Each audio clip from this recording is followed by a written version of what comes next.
Film की शुरुआत होती है और हमें दिखाया जाता है विलियम, जो एक कंपनी के लिए काम करता है और एक साइंटिस्ट है। तभी वहाँ पर काम कर रहे सभी साइंटिस्ट को बताया जाता है कि एक आर्मी ऑफिसर की लाश को लाया जा रहा है, जिसके बाद सभी साइंटिस्ट उस कमरे में आ जाते हैं जहाँ ऑपरेशन किए जाते हैं। और वहीं उस आर्मी ऑफिसर की लाश पड़ी हुई थी, क्योंकि ये लोग उस पर एक्सपेरिमेंट यानी एक तजुर्बा करने वाले थे, जिसमें विलियम उस आर्मी ऑफिसर के दिमाग से उसकी सारी डिटेल्स, उसकी यादें, जज्बात, अच्छी बुरी हर बात एक रोबोट में डालने वाला था। मतलब एक ऐसा रोबोट बनाने वाला था जिसका जिस्म तो रोबोट का होगा, लेकिन उसका दिमाग, जज्बात इंसान जैसे होंगे। यहाँ विलियम का एक काफी अच्छा दोस्त भी था और उसी की मदद से वो ये सब कर देता है, यानी आर्मी ऑफिसर का सब कुछ उस रोबोट में डाल देता है। जब इनका एक्सपेरिमेंट खत्म होता है तो उस रोबोट को बिजली के जरिए ताकत दी जाती है और देखते ही देखते वो चल पड़ता है, क्योंकि उसमें आर्मी ऑफिसर की सारी यादें थी, इसीलिए वो अपना नाम सब कुछ जानता था। अब ये उनके लिए काफी खुशी की बात थी, क्योंकि वो कामयाब जो हो गए थे। लेकिन जैसे वो अपना जिस्म देखता है और उसे पता चलता है कि मेरा जिस्म एक रोबोट का है, उसे काफी बुरा लगता है, वो घबराने लगता है। उसे अपना ये जिस्म बिल्कुल भी पसंद नहीं आता, तो वो मार मार कर अपना ये रोबोट वाला जिस्म तोड़ देता है और ये एक्सपेरिमेंट यहीं पर फेल हो जाता है। अब विलियम का बॉस उसे कहता है कि अगर ये एक्सपेरिमेंट आने वाले 2 से 3 हफ्तों में मुकम्मल ना हुआ तो हमें कंपनी को बंद करना पड़ेगा, जिससे जाहिर है सबकी नौकरी भी चली जाएगी और ये बहुत परेशानी वाली बात है।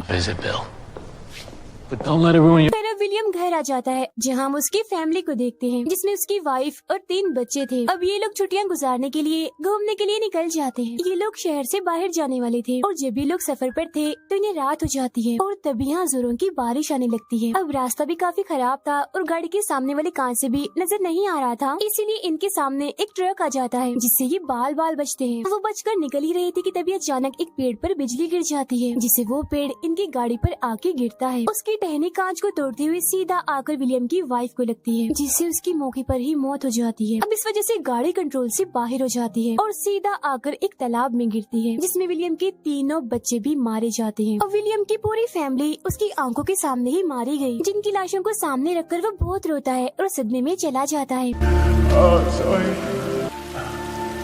फिर कुछ देर बाद वो खुद को संभालते हुए अपने दोस्त को कॉल करता है, उसे यहाँ बुलाता है और कहता है कि जिस्म से हर चीज को कॉपी करने वाली सारी मशीन्स भी साथ लाना। फिर कुछ देर के बाद उसका दोस्त यहाँ पहुँच जाता है और वो भी विलियम की पूरी फैमिली को ऐसे मरा हुआ देखकर काफी दुखी था और हैरान भी। यहाँ विलियम अपने दोस्त को कहता है कि मेरी फैमिली के सभी लोगों का सारा डेटा, इन्हें डिटेल्स ले लो। जिस पर उसका दोस्त कहता है ठीक है, मैं डेटा ले लेता हूँ, लेकिन तुम इसका करोगे क्या? जिस पर विलियम उसे कोई जवाब नहीं देता। अब उसका दोस्त अपनी मशीन के जरिए सभी का डेटा, सारी डिटेल्स यानी उनकी यादें ले लेता है, जिन्हें लेकर दोनों अपनी ही कंपनी की लैब में आ जाते हैं, जहां आकर विलियम अपने दोस्त को बता ही देता है कि मैं अपनी फैमिली के क्लोन्स बनाना चाहता हूं, यानी उनके डुप्लीकेट, जो बिल्कुल हूबहू उसकी फैमिली के सभी लोगों के जैसे होंगे, जिसके लिए मैं दूसरे जिस्मों में उनकी सारी डिटेल्स डालूंगा और अपनी फैमिली के सभी लोगों को उनकी ही पहले वाली शक्लें दूंगा। ये सुनकर उसका दोस्त क्लोन्स बनाने के लिए मना करता है, क्योंकि पूरी दुनिया में क्लोन्स बनाने पर पाबंदी है, इन्हीं मना है। लेकिन विलियम उसकी एक नहीं सुनता। अब क्योंकि दोनों काफी अच्छे दोस्त थे, इसीलिए उसके दोस्त को विलियम की मदद करनी ही पड़ती है, जिसके फौरनी बाद वो क्लोन्स बनाने वाले काम में लग जाते हैं। यहाँ अभी तक कोई भी ऐसा एक्सपेरिमेंट कामयाब नहीं हुआ था जिसमें किसी क्लोन में दूसरे इंसान का दिमाग और डिटेल्स डाले जाएं। लेकिन विलियम को यकीन था कि उसने जानवरों पर जो एक्सपेरिमेंट किया था वो कामयाब रहा था, जिसमें उसने एक जानवर की सारी यादें दूसरे जानवर में डाली थी। तो उसे अब भी यकीन होता है कि एक इंसान की यादें भी दूसरे इंसान में डाली जा सकती है और वो इसमें कामयाब भी हो जाएंगे। पर कोई भी पूरा एक क्लोन बनाने के लिए उसे 17 दिन चाहिए थे, लेकिन अगर कंपनी को ये बात पता चल जाती तो काम खराब हो सकता था। इसीलिए ये सारी मशीन्स और जरूरी सामान लेकर विलियम के घर आ जाते हैं, जहाँ विलियम अपने दोस्त को अपनी फैमिली की लाशों को ठिकाने लगाने के लिए कहता है। तब ना चाहते हुए भी उसे ऐसा करना ही पड़ता है। अब यहाँ एक गड़बड़ हो जाती है। ये दिखती है कि इनके पास 3 ही कांच की मशीन बॉक्स है, जिससे वो क्लोन बना सकते हैं, लेकिन विलियम को तो 4 चाहिए थे। तो इसका मतलब ये था कि किसी एक का क्लोन नहीं बनेगा। इसीलिए विलियम कागज के 4 टुकड़े लेता है और उन पर अपनी फैमिली के सभी लोगों के नाम लिखता है, और जिसका नाम भी आएगा उसका क्लोन नहीं बनाया जाएगा। और जब वो एक पर्ची उठाता है तो उस पर उसकी छोटी बेटी का नाम था, मतलब उसका क्लोन नहीं बनेगा। इस बात से विलियम काफी दुखी हो जाता है, क्योंकि वो सबसे ज्यादा प्यार अपनी छोटी बेटी से ही करता था। लेकिन फिलहाल सारे हालात को समझते हुए वो अपनी वाइफ और बाकी 2 बच्चों के क्लोन्स बनाने में लग जाता है। विलियम के दोस्त ने क्लोन्स बनाने के लिए एक पूरा प्लान बनाया हुआ था। इस पूरे काम को खत्म होने के लिए अब 17 दिन लगने वाले थे। क्लोन्स बनने के बाद वो उसी उम्र में आ जाएंगे जिसमें वो मरे थे। यहाँ विलियम का दोस्त उसे बताता है कि क्लोन्स बनाते हुए अगर एक बार भी बिजली चली गई तो ये पूरा एक्सपेरिमेंट फेल हो जाएगा। इसीलिए विलियम आसपास की गाड़ियों की बैटरीज निकाल कर लाता है जिसकी बिजली इस्तेमाल करके ये लोग अपना काम करते हैं। यहाँ विलियम का दोस्त कहता है, अच्छा मेरी बात सुनो, चलो मान लिया हमारा एक्सपेरिमेंट कामयाब हो गया, क्लोन्स बन गए, लेकिन वो लोग एक्सीडेंट से मरे थे, इसीलिए उनके दिमाग में एक्सीडेंट और तुम्हारी छोटी बेटी की सारी यादें होंगी। अगर उन्होंने इस बारे में तुमसे सवाल कर लिया तो तुम क्या करोगे, क्या जवाब दोगे उन्हें? काफी सोचने के बाद विलियम ये फैसला करता है कि मैं उनके एक्सीडेंट और अपनी छोटी बेटी की यादें इन क्लोन्स के दिमाग से मिटा दूंगा। अब यहाँ एक के बाद एक दिन गुजरता जाता है, लेकिन विलियम ऑफिस नहीं जा रहा था क्योंकि कैसे भी करके उसे अपना ये काम मुकम्मल करना था। जब विलियम का दोस्त काम पर जाता है तो उसका बॉस उसे पूछता है कि विलियम कहाँ है। विलियम का ऑफिस आना, काम करना बहुत जरूरी है क्योंकि अगर विलियम ने काम पूरा ना किया, यानी एक्सपेरिमेंट में वो कामयाब ना हुआ, तो बहुत जल्द हमारी कंपनी बंद हो जाएगी। उधर घर में विलियम को बहुत सारी मुश्किलात का सामना करना पड़ता है क्योंकि उसके बच्चों के स्कूल से टीचर घर ही आ गई थी और उसकी वाइफ एक डॉक्टर थी, तो वहाँ से भी फोन आने लगते हैं कि काफी दिनों से वो काम पर नहीं आ रही। इसीलिए विलियम उन सबकी मोबाइल से उनके दोस्तों को मैसेज कर देता है कि हम कुछ दिनों के लिए शहर से बाहर आए हुए हैं। यहाँ साथ में विलियम अपने पुराने एक्सपेरिमेंट पर भी काम कर रहा था कि उसका जो आर्मी ऑफिसर वाला रोबोट है वो आखिरकार फेल क्यों हुआ। उधर कंपनी में भी परेशानी वाला माहौल था क्योंकि विलियम था नहीं तो एक्सपेरिमेंट पर काम नहीं हो रहा था, जिससे उनकी कंपनी हमेशा के लिए बंद होने वाली थी। अब यहाँ देखते ही देखते 17 दिन गुजर जाते हैं और उसका दोस्त उन क्लोन्स को मशीन बॉक्स से बाहर निकालने के लिए आता है, लेकिन अभी विलियम इसके लिए तैयार नहीं था। वो अपने दोस्त को कहता है कि मैं अभी भी इस सोच में हूँ कि हमने उनमें सारी डिटेल्स यादें तो डाल दी, लेकिन होश में आने के बाद क्या वो बिल्कुल वैसे ही होंगे जैसे मैं चाहता हूँ। जिस पर उसका दोस्त कहता है कि देखो उन्हें निकालने का यही सही वक्त है, सोच के वक्त को जाया मत करो क्योंकि अगर उन्हें अभी बाहर नहीं निकाला गया तो 17 दिन से ऊपर होने पर उनकी उम्र बढ़ जाएगी और सारे क्लोन्स खराब हो जाएंगे। इसीलिए फौरन ही सभी क्लोन्स को मशीन बॉक्स से बाहर निकाल कर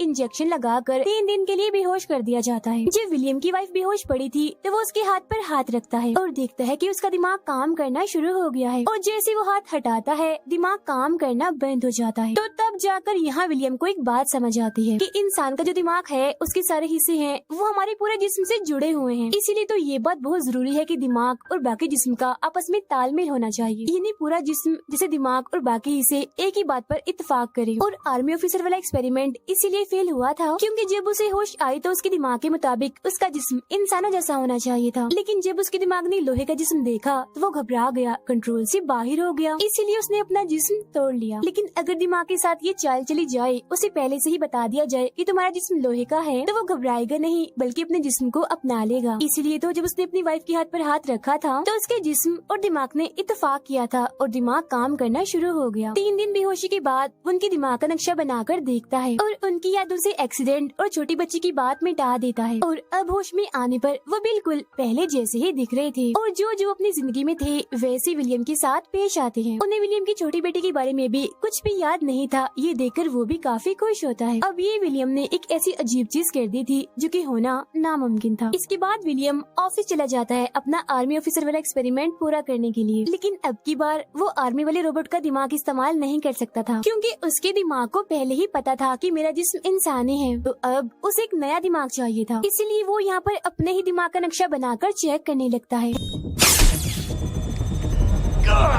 हैरत वाली बात ये थी कि वो अपने दिमाग को कंट्रोल भी कर पा रहा था। उधर हम विलियम की वाइफ को देखते हैं जो अचानक से बार बार बेचैन हो जाया करती थी क्योंकि अक्सर उसे ख्यालों में अपनी छोटी बेटी दिखती है। कई बार वो अपनी छोटी बेटी के बारे में विलियम से पूछती भी है, लेकिन वो हमेशा उसकी बात टाल देता है। और तो और विलियम की बड़ी बेटी को भी एक बुरा ख्वाब आता है जिसमें वो देखती है कि उनकी गाड़ी का एक्सीडेंट हुआ जिसमें उसकी मॉम की मौत हो गई। इसीलिए वो डरते हुए उठ जाती है, लेकिन तब विलियम उसे वहाँ आकर समझाता है कि डरो नहीं, ये बस एक बुरा ख्वाब था। अब विलियम को भी शक होने लगता है कि जरूर कोई गड़बड़ है, इसीलिए वो अपनी बेटी को बेहोश करता है और उसे सारी मशीन से जोड़कर उसके दिमाग का नक्शा चेक करने लगता है, ये देखने के लिए कि एक्सीडेंट की कोई याद उसके दिमाग में रह तो नहीं गई।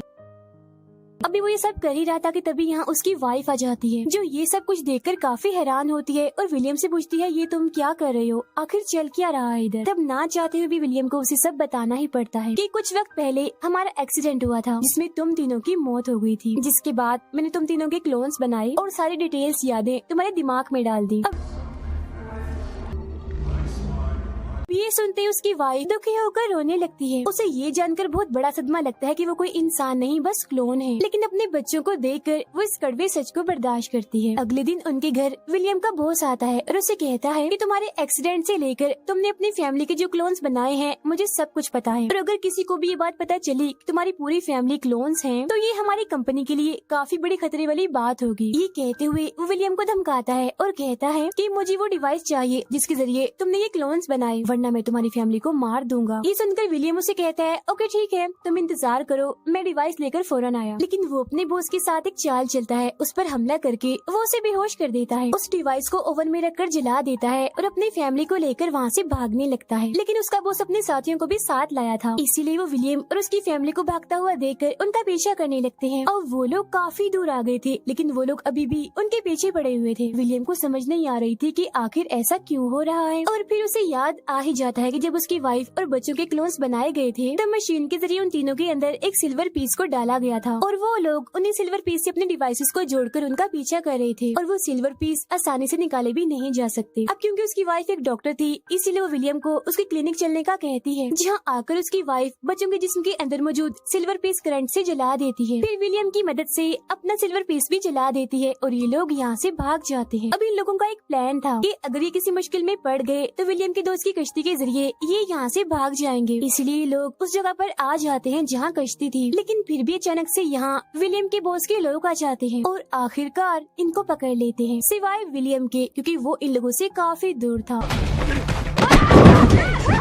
अब ये लोग विलियम की फैमिली को अपनी कंपनी में लेकर जाते हैं। थोड़ी ही देर बाद विलियम भी यहाँ पर आ जाता है। यहाँ उसका दोस्त भी था जिसे उनका बॉस धमका रहा था, इसी वजह से उसने अपने बॉस को विलियम की सारी बात बता दी। यहाँ दोबारा से उनका बॉस विलियम से वो डिवाइस मांगता है, लेकिन वो उस डिवाइस को देने से मना कर देता है, इसीलिए उसका बॉस विलियम के दोस्त को गोली से मार देता है और वो बेचारा सिर्फ अपने दोस्त विलियम की मदद करने के चक्कर में मारा जाता है। ये देखकर विलियम डर जाता है और अपने बॉस को एक नई डिवाइस बनाकर देता है, लेकिन यहाँ उसके बॉस के इरादे कुछ ठीक नहीं लग रहे थे। जैसे उसे डिवाइस मिलती है वो विलियम की फैमिली को मारने के लिए चला जाता है, लेकिन तभी विलियम का बनाया हुआ रोबोट जिसे वो कंट्रोल कर सकता है वो खुद यहाँ पर आ जाता है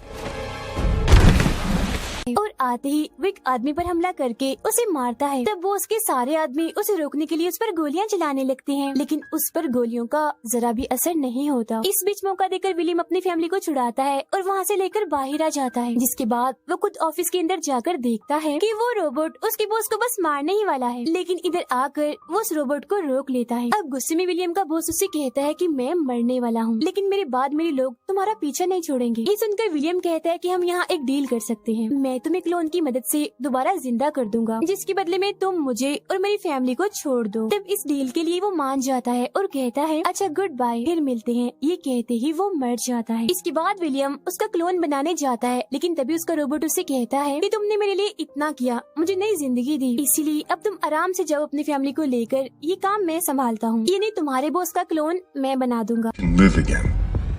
पर इसके बाद विलियम अपनी फैमिली को लेकर वहाँ से चला जाता है। अब 17 दिन के बाद बॉस का क्लोन भी बनकर तैयार हो जाता है। ये क्लोन और विलियम का बनाया हुआ रोबोट अब मिलकर काम करते हैं। उन्होंने बहुत सारे कामयाब क्लोन्स बनाकर बहुत सारे पैसे कमा लिए, उनका बहुत बड़ा बिजनेस है। हम विलियम की फैमिली को देखते हैं जो समंदर के किनारे काफी मजे कर रहे थे। विलियम ने अपनी छोटी बेटी का भी क्लोन बना लिया था, जिससे पूरी फैमिली काफी खुश थी। उनकी खुशी को दिखाते हुए ही ये फिल्म यहीं पर फिल्म की